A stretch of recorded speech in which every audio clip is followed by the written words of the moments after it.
gentlemen, may I have your attention, please?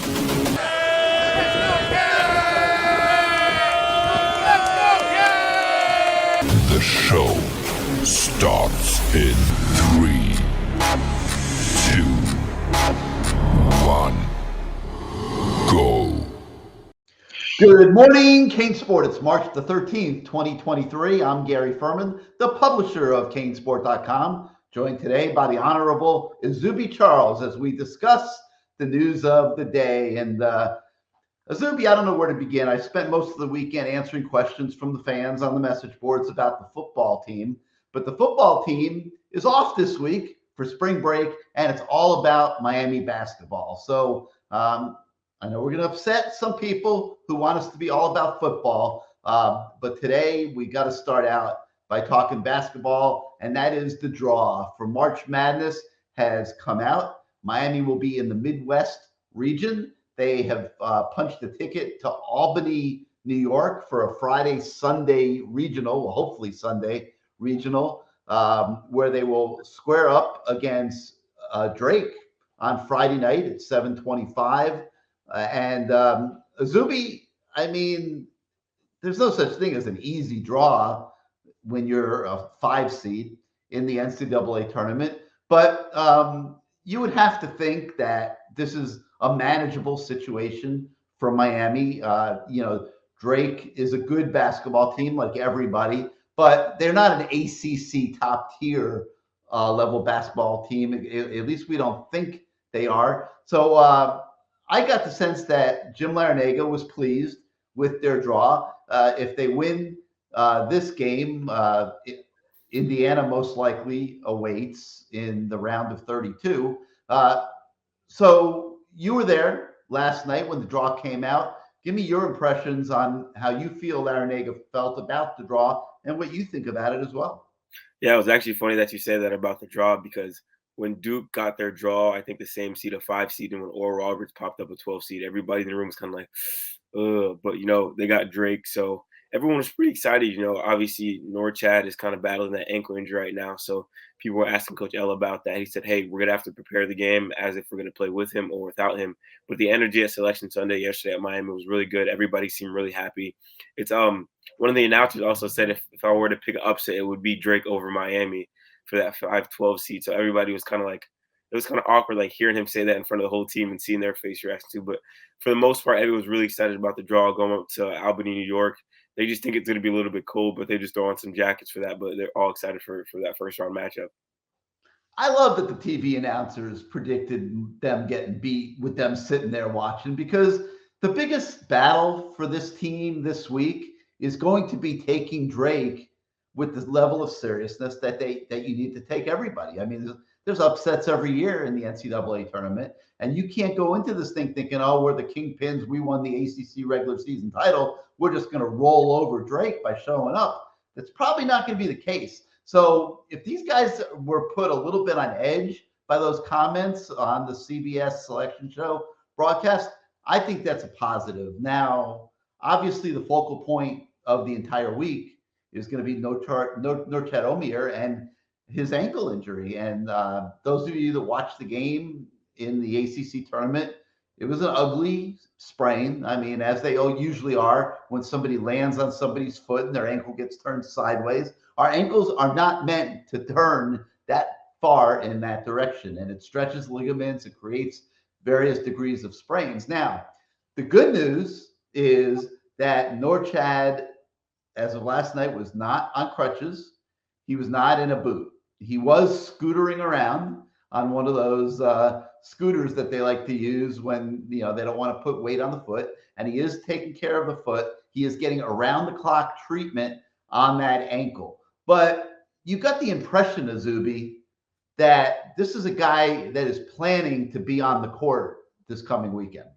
Yeah, 100%. They want Norchad on the court just as much as Norchad wants to be on the court himself. And it's actually funny, when he did come in, he was the last guy to come in with the team. So everybody was just waiting to see how he came in. And he just comes in on the little scooter and just waves at everybody. But Coach Larrañaga, like you said, 24/7 care. They're always checking up on him, always doing kind of little exercises to test, hey, how far this ankle can go right now. Obviously, can't do much with it after that injury. But Coach Larinaga, he didn't really say, oh, we think he's going to play, but they said, hey, the game's on Friday and instead of Thursday, so it does give Norchad an extra day to play.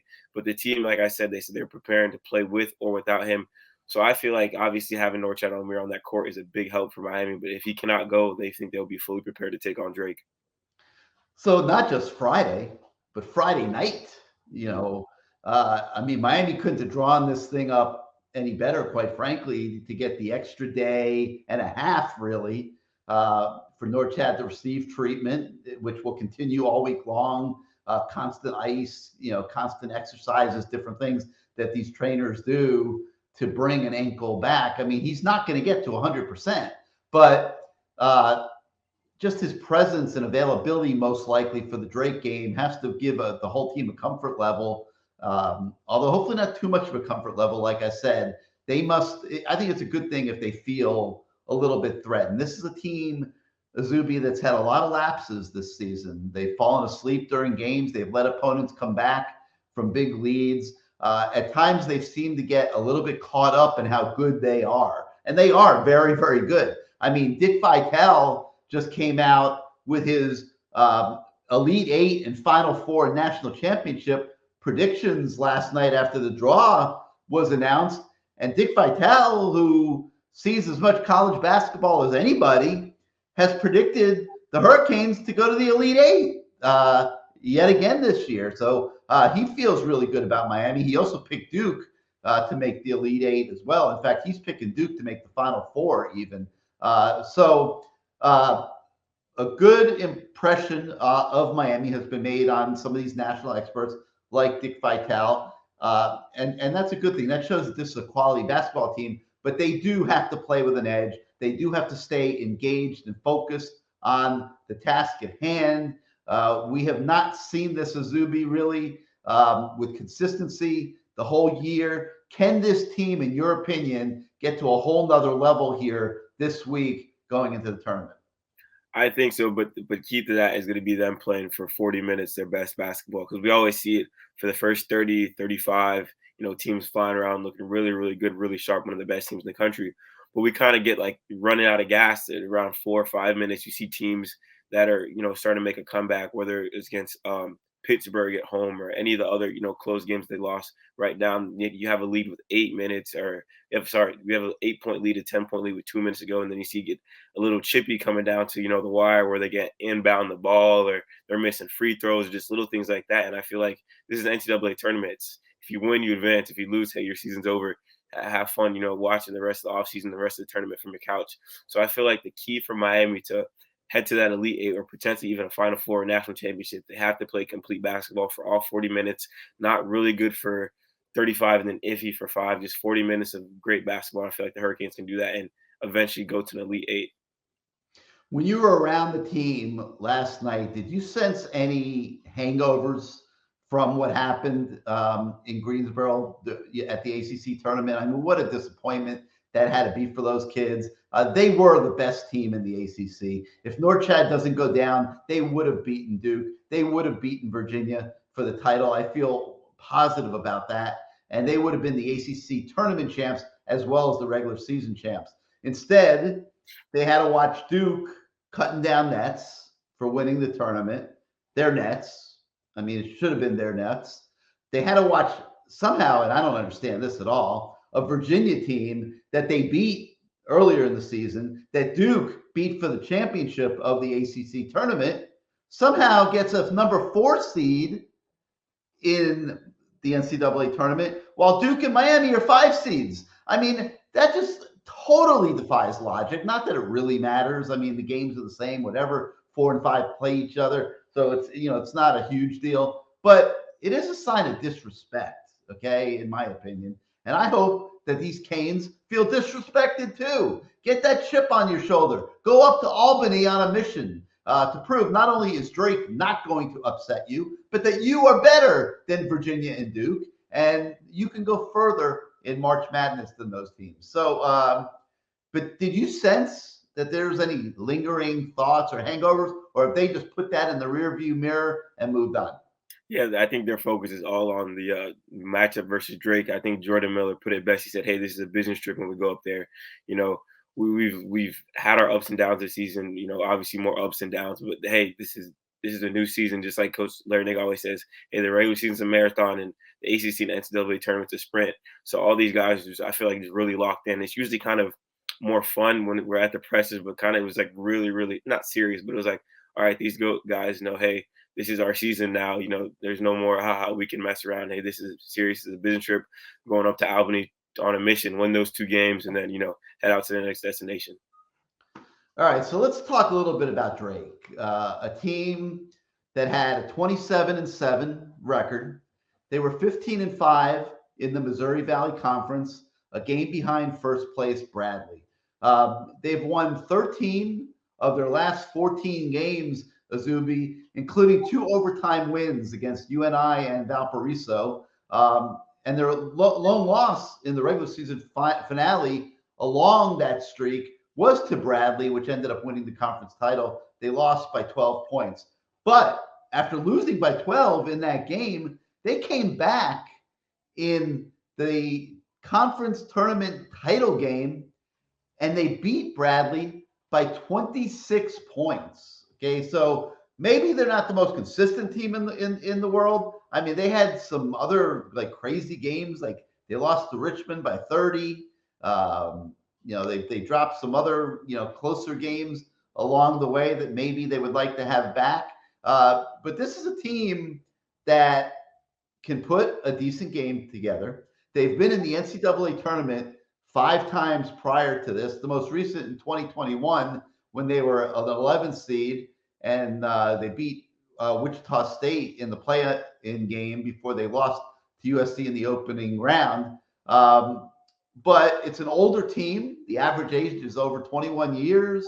They've got a couple decent players. A perimeter guard by the name of Tucker DeVries, who's got a decent three-point stroke. He won the conference MVP award after averaging 19 points this year. Loves to shoot the three. He's fired it up 225 times this year, making 38.7%. And he loves to shoot it so much that they've renamed him from Tucker DeVries to Tucker DeThrees. Okay, so Miami is going to have to do a good job of defending Tucker DeThrees out on the three-point line, Izubee. And you've watched a lot of this team this year. And to my eye, that's one of the things that they have really struggled with is defending the three-point line. Yeah, if there's something that we kind of picked up about Drake right away, is everyone said, hey, yeah, they love to shoot the 3 ball. That's their bread and butter. So I feel like, Tucker DeVries being their leading scorer, 19 points per game. He's the coach's son. His head coach, his dad is the head coach of the team. I feel like this matchup screams Jordan Miller. Tucker 6'7", 210, same position as Jordan. So I feel like if Jordan can, one game that kind of brings back memories when the Duke game at Miami, the whole matchup, Jordan Miller guarded their big guy, Cal Filipkowski. I feel like he did a great job of not, completely shutting him down, but, taking him out the game so he wasn't as big of an impact as he was. And I feel like in this type of matchup with a big guy, 6'7", that can, stretch the floor really, this would be a real tough matchup for Jordan. But I feel like this might be one of the keys to the game. If Jordan can really, help hold him to maybe 15, 12, 11 points, not that season average 19, that can be really big for Miami in this game. And they have some other good players as well, but they do love to throw up the three. They average 21 3-pointers a game, which is about the same as the Hurricanes with Nigel Pack. So we're going to see a lot of 3-point shots in this game on Friday. And they average 75.3 points a game. Miami would like to keep them in the 60s. So something's going to give Friday night. We'll see what that ends up being. On another basketball note, the women's basketball team and the Cavender twins, they got a number 9 seed in the NCAA tournament, and they will face Oklahoma State in round 1. All right, so our website today is not devoid of football. I mentioned the question and answers that we've been taking all weekend from the fans. That's still on the site. You can check that out.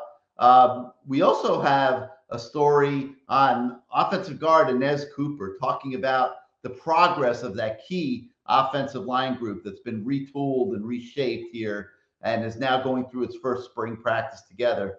So make sure to check that out.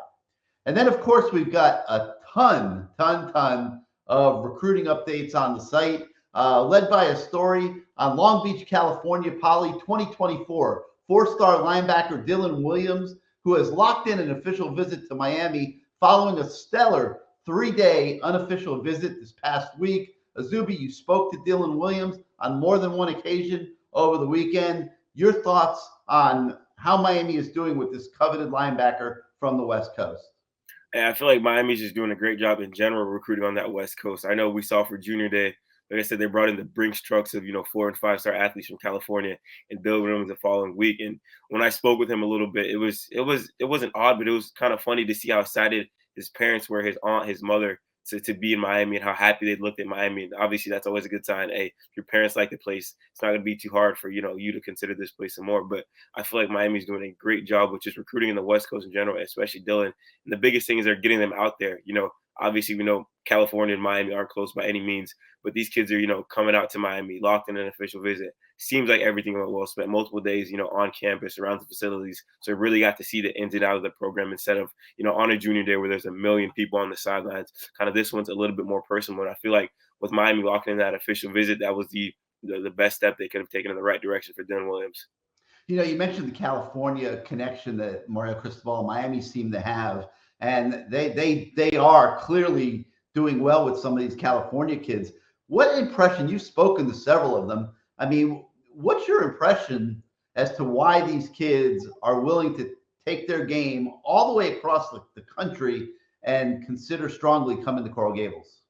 Yeah, so the first thing is just, Mario Cristobal's ties to the West Coast. A lot of these kids were saying, hey, Coach Cristobal is my first offer in 8th grade. Coach Cristobal offered me in 9th grade, and he's been talking to me the whole entire time. So I feel like his connections out there that he's very still much utilizing with, the big schools like Mater Dei and St. John Bosco.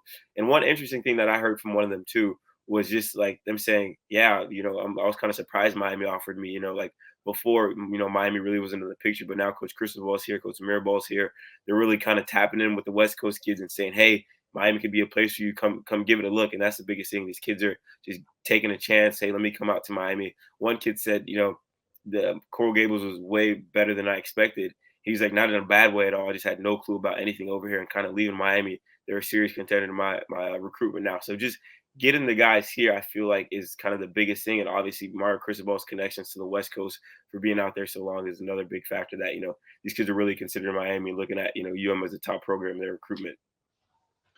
All right. In addition to Dylan Williams, the recruiting updates on the site today are plentiful. I urge you to check them all out. We talked to Jacksonville Mandarin 3-star cornerback Antoine Belgrave Shorter. He's a 2024 prospect. He's already got more than a dozen offers. The Canes are working him very hard.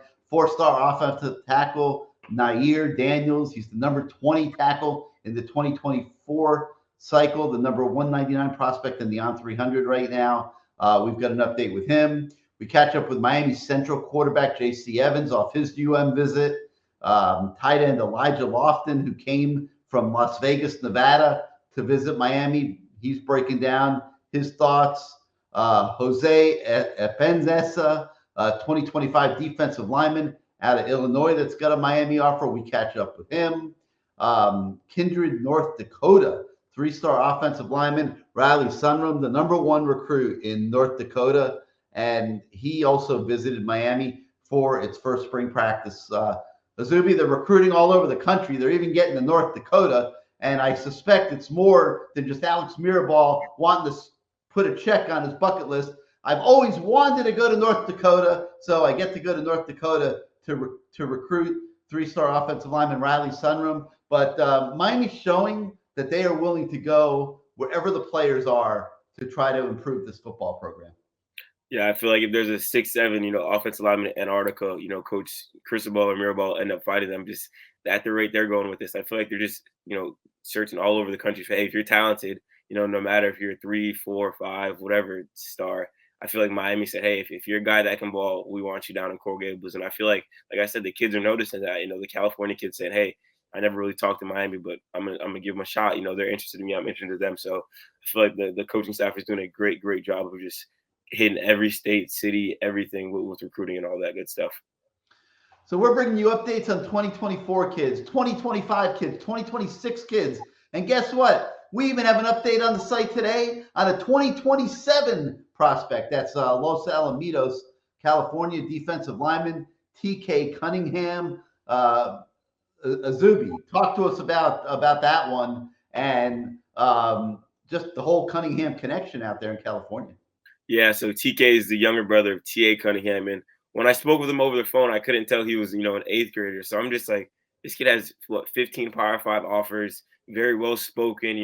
Was breaking down everything for me. He's like, yeah, recruitment's early, but I'm not gonna get too big headed, this and that. I'm just like, wow, if I was, a coach, I'd have offered him too, just after that conversation with him. And then you see him, the kid's huge. Like you think he's almost a senior, junior in high school, but it comes from a great family. His older brother, TA Cunningham, is one of the top defensive linemen in that 2024 class that was a part of that big group of California kids that came. And he just says, seeing them offer him and his brother is just a plus for Miami, having, programs show interest in both of them. And like I mentioned, Coach Cristobal is offering these guys at the eighth grade. So obviously it's a long time till we can officially sign. But just seeing Miami, I feel like this is the first 2027 guy they offered. So just seeing Miami take those steps to build a connection 4 years down the road, having them on campus, having a first good impression is very, very huge. And I feel like down the road, TK is going to be one of those, elite guys in that 2027 class, was so weird to say. All right, well, the Izubee Charles fan club has been pounding me with messages, pounding me with emails. When are you going to let Izubee host the show again? Well, I just wanted to tell everybody before we sign off here, it is coming, okay? I am heading to March Madness, and Izubee is going to take charge later this week. I promise he will take over as host of Good Morning CaneSport later on in the week, and I'm sure we'll do the spectacular job that he did the last time. But for now, we will thank you for starting out your morning with us. If you like this show, like our YouTube channel, hit your subscribe button, hit your like button. It helps us with the algorithms at YouTube, grow our audience. And if you're not yet a subscriber to CaneSport.com, please hurry up and become one. We want to unite the entire Canes Nation on our website, on our message boards, so everybody can hang out with each other day after day after day, and hang out with us. And it's your subscriptions that allow us to do what we do every single day. So for Izubee Charles, I'm Gary Ferman. Thank you once again, everybody. We'll see you next time.